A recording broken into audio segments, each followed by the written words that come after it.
On this episode of China Uncensored, is Hong Kong the next Tibet? Hi, welcome to China Uncensored. I'm your host, Chris Chappell. Did I say, is Hong Kong the next Tibet? What I meant to say is Hong Kong the next Tibet? Think about it. Since the Communist Party took over, Tibet has gone from a backwards, feudalistic land ruled by the iron fist of the slave master lamas to the prosperous land we know today. Why, of the 4 cities in China that have breathable air, one is Lhasa. And look at this beautiful scenery. Before, it was cluttered up with monasteries, over 6,000. Thanks to the Chinese Communist regime, by 1976, that number was reduced to 8. I know, some of you say I'm too critical of China and are probably assuming I'm going to make fun of them for not finishing off those other 8. But hey, you know, I'm not. I mean, they were so busy burning down things inside of mainland China back then, and there's only 24 hours in a day, there's a limit to how much you can destroy, even for the communists. Why, mainland rule is so beloved, the Tibetan people welcomed a proposed law that would replace their own language with Mandarin in schools. Can't you hear them cheering? They're so excited! Anyway, the Mandarin thing is handy because the place is getting flooded with Han Chinese moving into the region. And with snipers on every rooftop, you don't have to worry about dangerous religious fanatics anymore.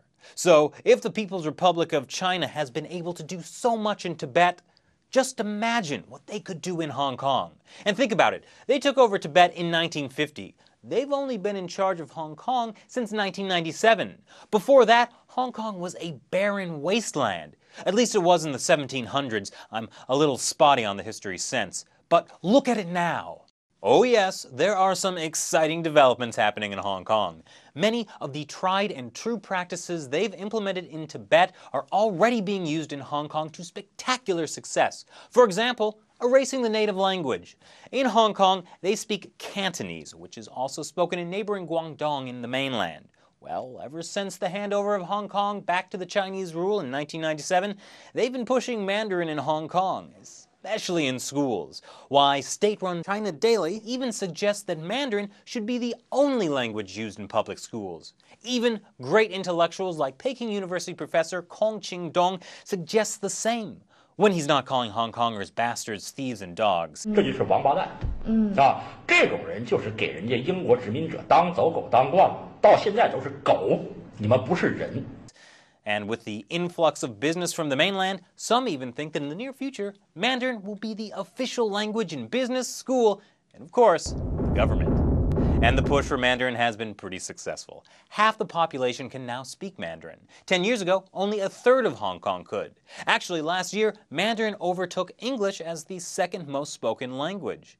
And because Mandarin is the official language of mainland China, most Westerners are learning that and not Cantonese. I'm certainly guilty of that. Ironic, since the only part of China I could actually visit would be Hong Kong.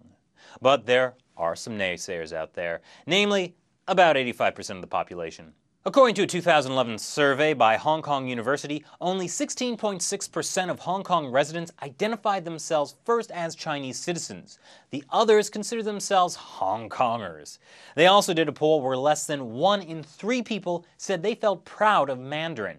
Then there's the 90% who responded to a poll by the South China Morning Post that said they'd rather go back to British rule. But so then, who are all these people identifying themselves as Chinese? Well, it could be all the mainland Chinese flooding Hong Kong. They buy up baby formula, infuriating Hong Kong mothers who now don't have enough for their own children. Almost half of all births in Hong Kong since 2010 are to mainland mothers because children born there get Hong Kong residency. Housing prices have also skyrocketed by as much as 70% since 2009, according to research by Nomura, Japan's largest consulting and IT firm. That's because nearly 1/5 of the money made in real estate purchases were to people from mainland China. And now there's a housing shortage. Resentment in Hong Kong towards mainlanders is at an all-time high. In 2012, this full-page color ad was taken out in the popular Hong Kong newspaper, the Apple Daily, with a giant, menacing locust perched on the mountains overlooking the Hong Kong skyline. Guess who the locust was supposed to represent? So, obviously, with such a serious issue, I bet the Hong Kong government is keeping a close eye on just how many mainlanders are now calling themselves Hong Kongers. Let's just pull up those figures. Oh, what's that? Apparently they're not keeping track. But So it's not just polls, housing prices, the job market, and language these mainland settlers are going to be able to influence. Currently, Hong Kong is ruled under the one country, two systems policy. More on that here. Street fighter. Basically, Hong Kong is a part of China, but because Hong Kong was exposed to dangerous Western ideals like freedom and democracy, they weren't ready for full assimilation with the motherland. But don't worry, the CCP has been working hard to slowly erode all those pesky freedoms Hong Kongers have suffered under. The official head of Hong Kong is Chief Executive Leung Chun-ying. The chief executive is elected by 1,200 business leaders and influential citizens, and guess what? Most of them have close ties with Beijing. But the dreaded day is fast approaching when Hong Kong will have universal suffrage, and hostile foreign forces will be able to vote against the best interests of the party, I mean Hong Kong. Chinese authorities tried to stop it. Originally, they said the people of Hong Kong would get to decide when they'd have universal suffrage. The Hong Kong people wanted 2007 or 8. Their government said 2012 at the latest. Fortunately, the CCP was able to stem the tide and got the date pushed back to 2017. But it can't be pushed back anymore.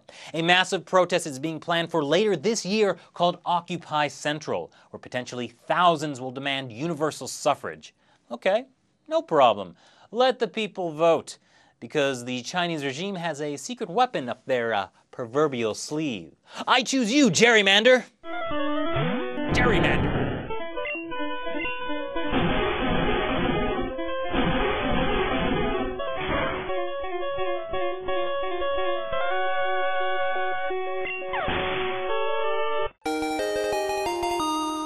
Oh, gerrymander. We share such a special bond. Gerrymandering is a political term that comes from the U.S. It was first used in the Boston Gazette in 1812. The governor of Massachusetts, Eldridge Gerry, redrew the electoral districts of Massachusetts into a bizarre salamander shape, hence gerrymander. So this gave his Democratic Republican Party a huge advantage in elections. Basically, the people voting were his people. Now, that was physically redrawing a district, but flooding a region with your own people so elections will turn out the way you want is pretty similar. Now, to vote in Hong Kong, you need to be a permanent resident. You get to be a permanent resident if you were born there, which, remember, is one of the reasons why mainland mothers have flooded Hong Kong hospitals to give birth, or you have lived there for at least 7 years. So, Hong Kong wants to vote. Sure, no problem. Before that happens, the Chinese regime will make sure there are as many mainland Chinese people and businesses in Hong Kong as possible, all with their personal interests tied to the mainland, so that when elections do happen, well, let's just say they'll be super effective. And then, of course, there's a question of whether or not people with critical views of China will even be allowed to run for office. But can you really blame people from the mainland for wanting to get out?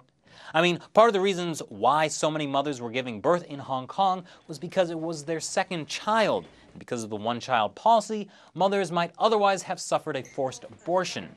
Maybe that will change now that there's a two-child policy, but we'll see. Also, so much baby formula is being bought because the mainland variety has tended to be a bit deadly. Not to mention the total lack of freedom, rampant corruption, and the fact that you can't breathe the air or drink the water in even the capital.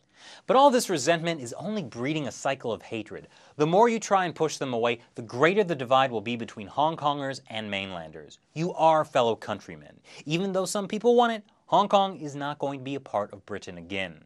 As for all the mainlanders coming to Hong Kong, they're calling you locusts because you're only taking from Hong Kong and not contributing much back, other than potentially undermining the very things about Hong Kong that makes you want to go there. Hong Kong is the clearest example of how much better life would be for the Chinese without the CCP. Hong Kong is where mainland Chinese can see demonstrations and protests against the government. That's why the CCP is so afraid of you guys. Hong Kong can be a guiding light to the mainland. You should be changing China, not letting the Communist Party change you. Who knows, in the near future, Hong Kong could be the capital of a free and democratic China. So what do you think will happen come 2017? And what role do you think Hong Kong will play in the future of China? Tell me your thoughts in the comment section below. Be sure to subscribe, share with your friends, and check out the China Uncensored Facebook page for more. Once again, I'm Chris Chappell. See you next time.